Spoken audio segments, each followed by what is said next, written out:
Azərbaycanda onlayn təhsil qəbul olunmur. Onlayn təhsil alan şəxslərin diplomları gələcəkdə tanınmaya bilər. Reklamlar çıxır qarşımıza.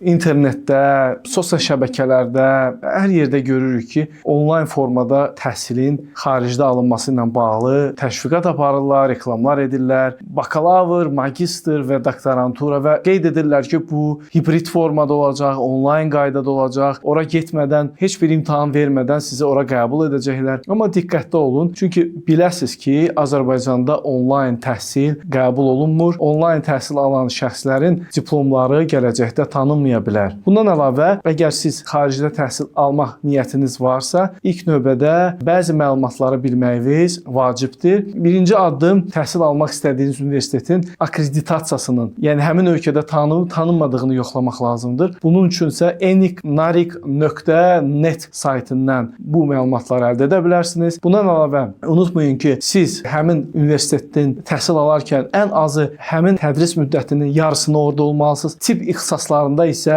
bu normativ müddəti həmin ölkədə olmalısınız. Həmin o reklamlarda apostillər, sənədlər göstərilir. Belə bir fon yaratmaq istəyirlər ki, hə, biz görürsüz bu universitetlərə sənədlərindən apostil ala bilirik. Lakin biləsiniz ki, apostil yalnız imzanın təsdiq etməsini özündə ehtiva edir. Bu diplomun tanınması deyil. Bundan əlavə siz ölkəyə qayıtdınızsa, bəzi ixtisaslar üzrə diplomunuzun tanınması üçün imtahan verməlisiniz. Top 500 siyahıda olan universitetlərdə oxuyan tələbələr imtahanlardan azaddılar. Siz də təhsil dələduzlarının qurbanı olmusunuzsa, müraciət edin və hüquqlarınızı bərpa edək.